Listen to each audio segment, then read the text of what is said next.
Chapter 1. The Fringe Tunnels. One might be tempted to say that it was a stroke of good luck for Fetcher when Tabby was attacked by the bar patron, but it must be remembered that mousefolk are never blessed with any luck. However, that does not prevent their enemies from being cursed with a moment of bad luck. And so, Fetcher was able to make his escape during the distraction. He took the button up with his teeth and slipped into a tiny hole, a rotted sliver barely wide enough for his ribs, near the hearth of the fireplace. Spitting the button down to allow for easier movement, the shadows swallowed him as he descended and hit the dirt beneath the tavern's boards. The gap below the boards was nigh pitch black, with only a pale thread of light seeping through the hole the mouse had squeezed into. The air was filled with particles of dust, agitated by the movements of the floorboards. The hole had likely grown as the corner of the floor plank wore away with time. This is where Fetcher's story truly begins. The rapid drumming in Fetcher's chest felt like a stampede as his ears rang. His head felt light, another sign that he was far too old for this work, but it was the only job for a field mouse in the filth. His breath came in sharp gasps, his bones aching with each beat of his heart. For 2 years he'd scavenged the Skylands, nearly a lifetime for a field mouse, and each journey felt heavier than the last. Yet what choice had he? He either fetched or starved. There was no middle ground, not for him, not since he lost everything when he was yet as a pup.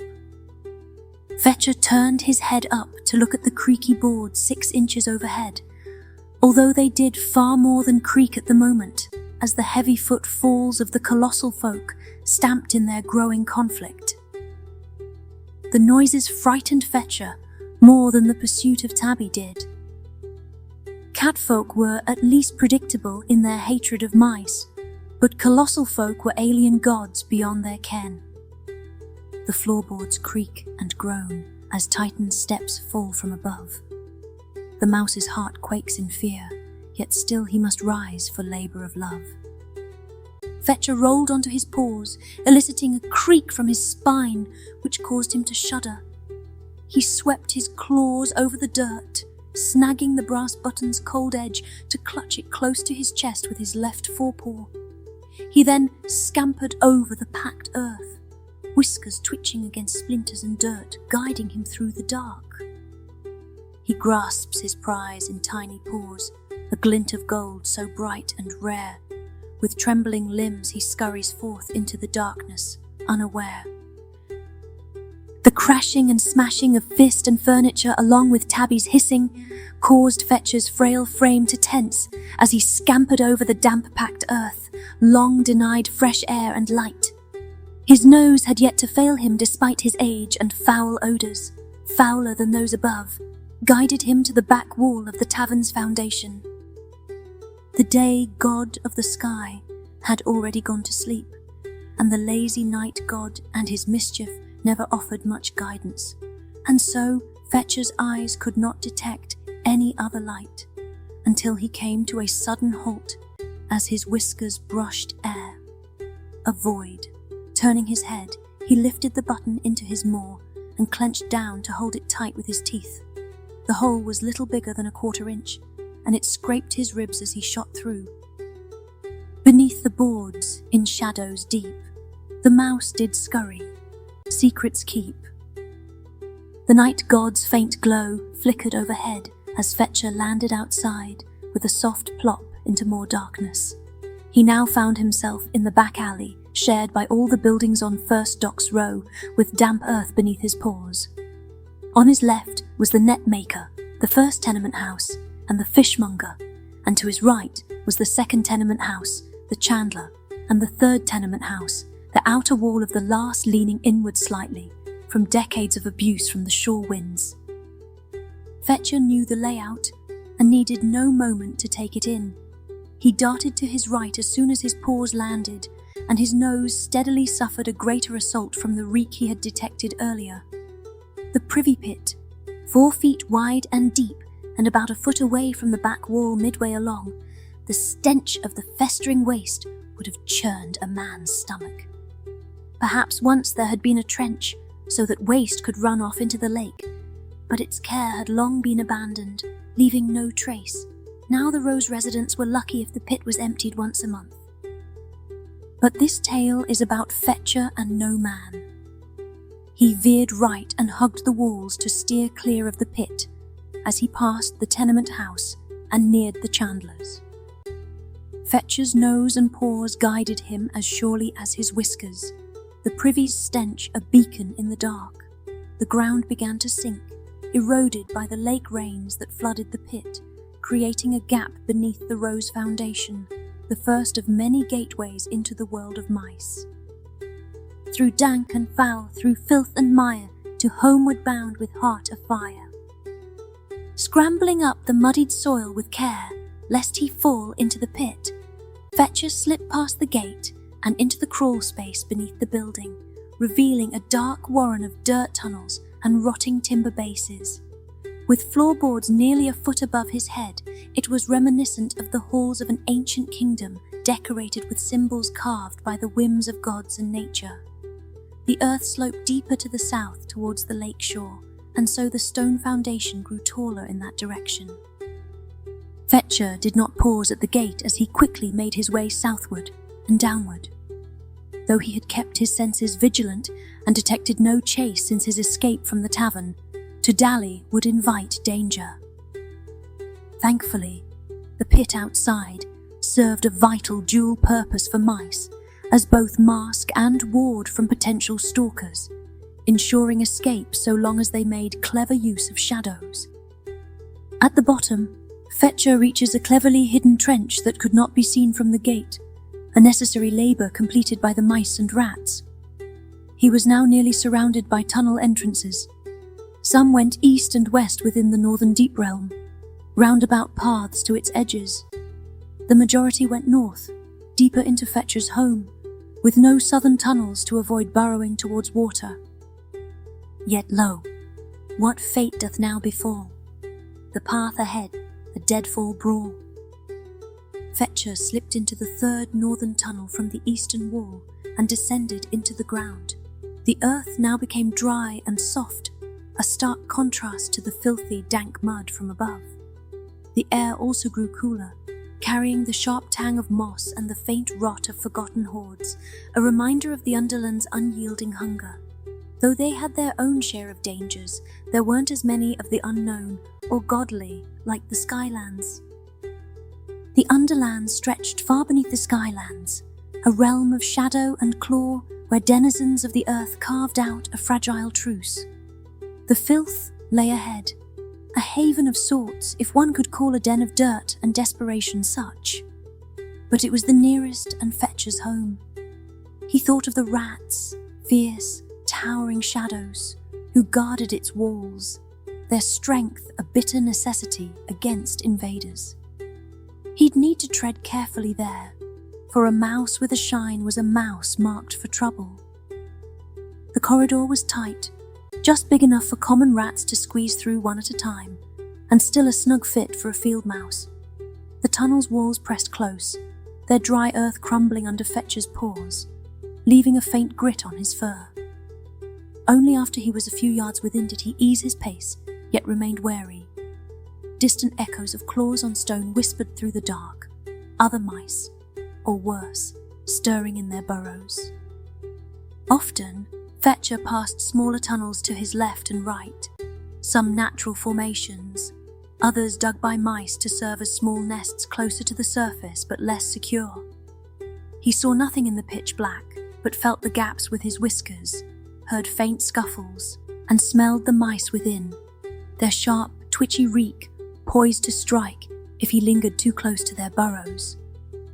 No one that lived on the fringes slept long, and only dwelt within when there were no other options. Only the desperate and starving dwelt this close to the Skylands. Fetcher suddenly halted when he sensed a mass in front of him. Another mouse. His whiskers brushed ahead against a flash of fur and heat as the other's scent flooded his nose. Neither mouse could see the other, but Fetcher could tell his potential foe was bigger by the way the unseen bulk blocked the faint airflow. However, the stranger was gaunt, his heat a faint flicker despite his size. In tunnels tight where darkness reigns, the starving lurk with hunger's chains. Fetcher tensed as it was evident why he had been stopped.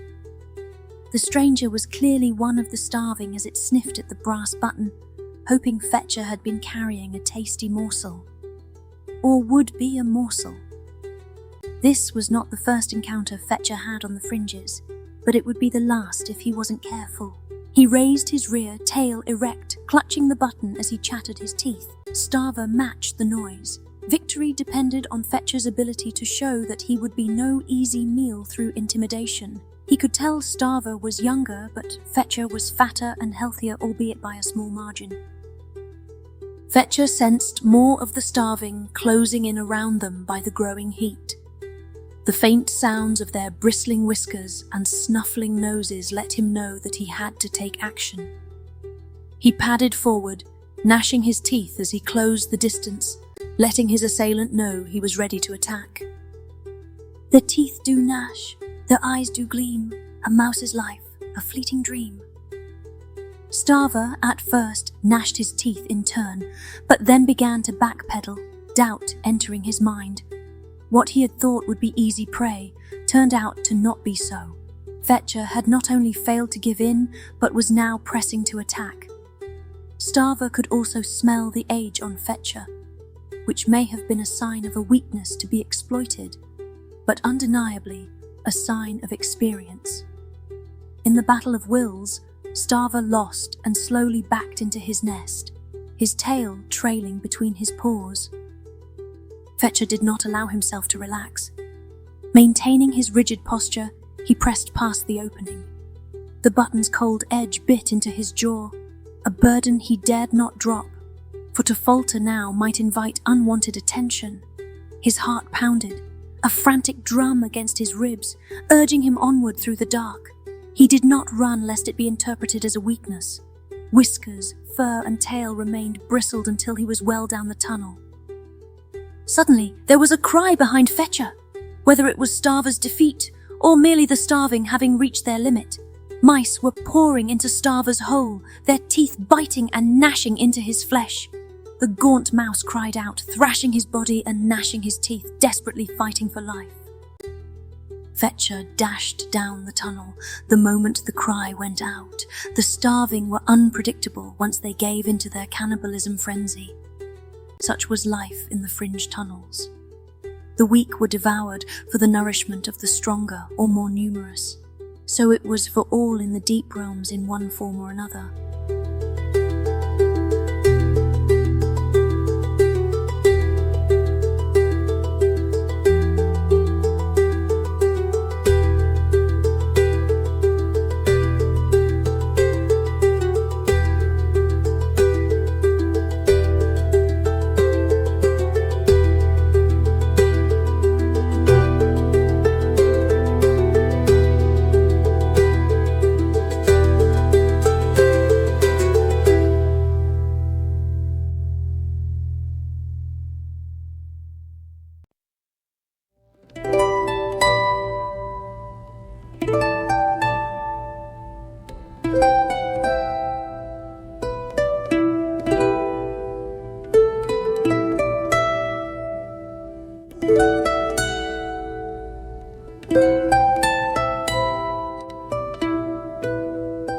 The floorboards creak and groan as Titan steps fall from above.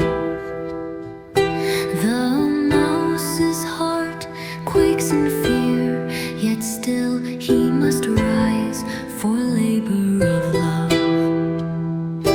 He grasps his prize in tiny paws, a glint of gold so bright and rare. With trembling limbs he scurries forth into the darkness unaware. Beneath the boards in shadows deep, the mouse did scurry, secret secrets keep. Through dank and foul, through filth and mire, to homeward bound with heart afire. Yet lo, what fate doth now befall, the path ahead, a deadfall brawl. In tunnels tight, where darkness reigns, the starving lurk with hunger's chains. Their teeth do gnash, their eyes do gleam, a mouse's life, a fleeting dream.